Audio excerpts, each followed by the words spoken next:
Welcome to NFL News Update, where touchdowns meet headlines. Stay in the game with the freshest NFL updates. This is your quick dive into football fervor. Chiefs defense, youngest in NFL, has powered Kansas City to precipice of Super Bowl repeat. Las Vegas. Patrick Mahomes remains a magician, Travis Kelce a GOAT, and Andy Reid a master offensive conductor. Yet they wouldn't be in Super Bowl LVII if not for the best defense of this Kansas City Chiefs dynasty. Not only was Steve Spagnuolo's defense a pilfering menace, but it's more impressive considering it was the youngest defense in the NFL this season at 25 years, 279 days old, per NFL research based on the average age of players with 1+ games played in the regular season. It marks the second time the league's youngest defense has reached a Super Bowl. 2009 Colts, lost in Super Bowl XLVI. For Sage veteran Chris Jones, watching the youth develop together has been beautiful.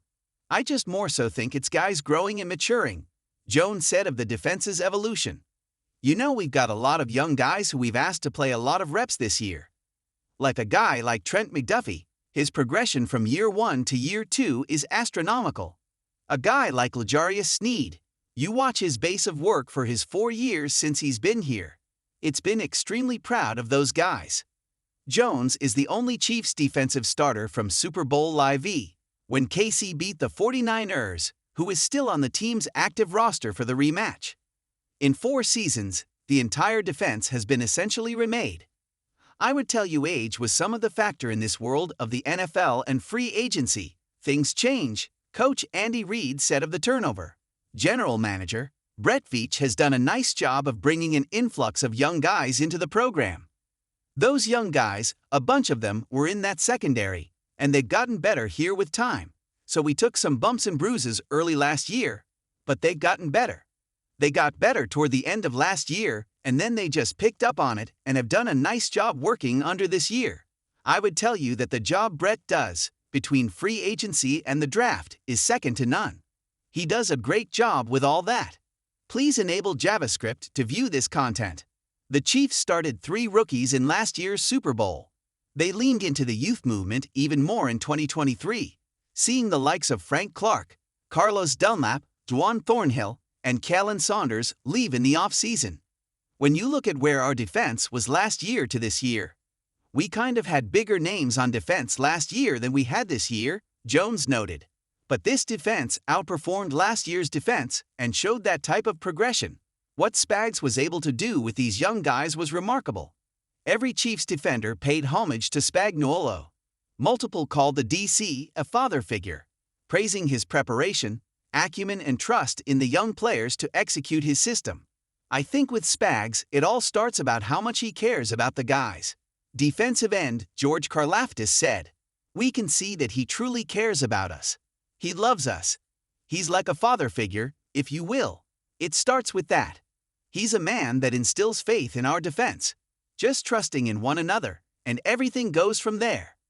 We love Spags, we love playing for Spags, his game plan, the stuff he's able to dial up speaks for itself. He's just a great human being. I'd have to say that before anything else." Safety Justin Reid noted that Spagnuolo is a chess master who can mold the defense to what his players do best. With the multitude of blitz packages Spags has in his arsenal, it's impressive that such a young group rarely has busts. Newcomer Drew Tranquill said it's how the DC and his staff coach those blitzes that make the difference. "I just think he does a really good job teaching," Tranquill said. "We're very multiple in our blitzes. We have overload pressures, we have double-edge pressures, we have middle pressures. I think when you have a group of guys that can execute a plethora of different blitz schemes, it makes it challenging on a quarterback to ID protections. When you make it challenging on them, and you do things that are simple for you, you can find success." The Chiefs' defense found success. The 2023 Chiefs have allowed their fewest points per game in the regular season, 17.3, and in the playoffs, 13.7. Since hiring Spagnuolo in 2019. With the young roster, it's a testament to the coaching staff to keep everyone on the same page, and those few veteran voices leading the way. I think it has a lot to do with coaching and the development of players, but also the leaders in the group, Jones said. You know, the coaching kind of puts the blueprint in front of the leaders, and the leaders kind of executed. So I always say you're only as good as your last player on defense, and we don't really have a bad guy on defense. I think everybody is honed in and trusting in each other and believing in each other, and this has been about progression the whole year. It's not about how you start, it's how you finish, so you've got guys like Chamari Connor, who really hadn't had an opportunity to start, because we've got Jay Reed. And Brian Cook went down as Chamari stepped up and played rookie year, and he's come up big for us in a lot of big games. The Chiefs' defense, like most, had dealt with its share of injuries. Each time someone stepped up, Willie Gay Jr. went down. In Flu Tranquil, gobbling up ball carriers, or Leo Channel making plays. Safety Mike Edwards stepped in, giving the Chiefs versatility on the back end when Cook got hurt. A bully of a defense has surged in the postseason. It's 13.7 PPG in the playoffs, marking the fourth lowest since 2000 by a team that reached the Super Bowl, behind only the 2000 Ravens, 2002 Bucks, and 2013 Legion of Boom Seahawks. To have such a young Chiefs defense in a category with those legendary units is an eye-catch. Credit goes to Spags, but the DC won't take praise, instead flickering the bouquet back to his players.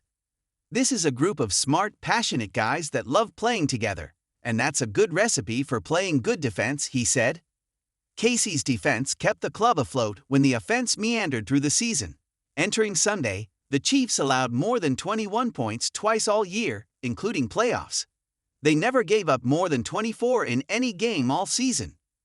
During the postseason, they ran the gauntlet, smothering the high-flying Dolphins, withstanding a bulldozing Josh Allen, and discombobulating Lamar Jackson. It's been quite the run, especially considering the youth-filled roster. I think this year, with a lot of new faces, we was more so doubted than ever, Jones said. When you've got a lot of new guys, you never know how rookies can pan out. You never know that second-year progression for guys, like George Karlaftis coming in and having 6 sacks. This year he was able to almost double that, and going into the playoffs, he's been striding. You've got a guy like Trent McDuffie, whose first year it's like he's got potential, second year he'll all-pro. So I think a lot of guys grew over the course of the year, and just the journey we had to take. Going to play the Miami Dolphins, the best defense in the league, then having to go to Josh Allen, who beat us this year, and having to deal with that Buffalo crowd, and then having to play the best team in the NFL, the Baltimore Ravens, with MVP quarterback Lamar Jackson. So that journey right there speaks volumes for this team and what we had to go through to get here. The next stage of the journey is attempting to slow Christian McCaffrey, Deebo Samuel, Brandon Ayuk, and Brock Purdy with a Lombardi on the line.